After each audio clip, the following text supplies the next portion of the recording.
Tonight, we're talking about a lot of things that you've heard before.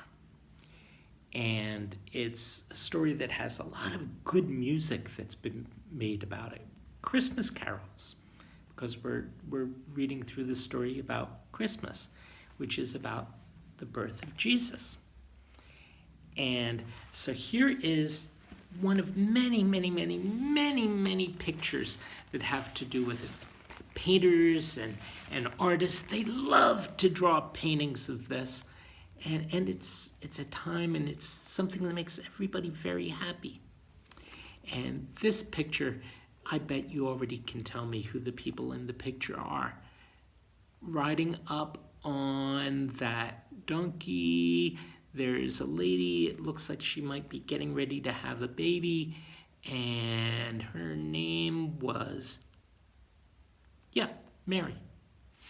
And her husband, who's leading the donkey, his name was Joseph. And then in this picture, in the green robe, there's somebody who's standing in a doorway with his dog next to him. The dog's probably barking and barking and barking at the strangers. And who's he? We don't know his name at all. But he gets mentioned in the Bible. Let's go back to this start of this part. There was a ruler who wanted to count all the people. So everybody was told to return to the town where they had been born and where their family was from. Well, Joseph's family was from a small town outside Jerusalem called Bethlehem. So he and Mary had to travel there. And they were prepared for their long journey. But when they arrived in Bethlehem, they found out every house was full. And Mary was going to have her baby soon, so they had to find a safe place to stay, and they had to find it pretty fast. Mary and Joseph, they looked everywhere, but all the inns were full. Until finally, one innkeeper, now you know who the guy in the picture was, the guy with the green thing on and the dog in the picture. Finally, one innkeeper said, "Well, I don't have any room, but you can stay in the stable with all of my animals. It's all that I can offer you, but at least you'll have a safe place to sleep." And you know, that happens sometimes. Sometimes somebody might ask you to help them, but you can't. That does happen a lot. And if you just do what you can, even if it's nothing big, if you just do a little bit to help somebody, sometimes that's enough. Think about maybe if one of your brothers or sisters says, can you help me do my math homework?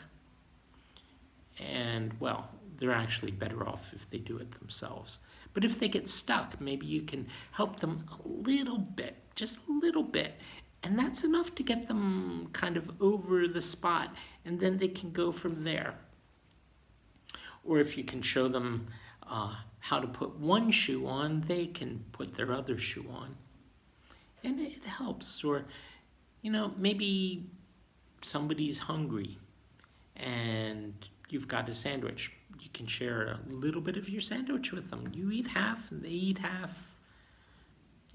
Something, whatever you can do, God understands. And that innkeeper couldn't do much, but what he could do was at least give them a place to stay. And it's a good thing he did, because that night, Mary and Joseph stayed in the stable, and that was the night when something wonderful happened. Just as the angel Gabriel had promised, Mary gave birth to a baby boy, and they named that boy Jesus. They did what they could. They didn't have everything fancy. They wrapped him up in soft clothes. They found one of the troughs that the animals ate out of that was filled with hay. It has a fancy name for it. We call it a manger. But basically, it was just a feeding trough. And they used that to make a cradle for the baby Jesus. And Mary put him there, and he could sleep. And he was warm, and he was dry, and he had Mary and Joseph to watch out for him as he slept. And here's a picture of the three of them together. Mary may have been tired herself. She probably fell asleep right away, too. Having a baby can take a lot out of somebody. But there was Joseph, and there was Mary, and they were watching over this little tiny, tiny baby. And they could do that because somebody helped them out the best he could. And that was enough. We'll hear a little bit more of the story tomorrow. You guys have a better place to sleep.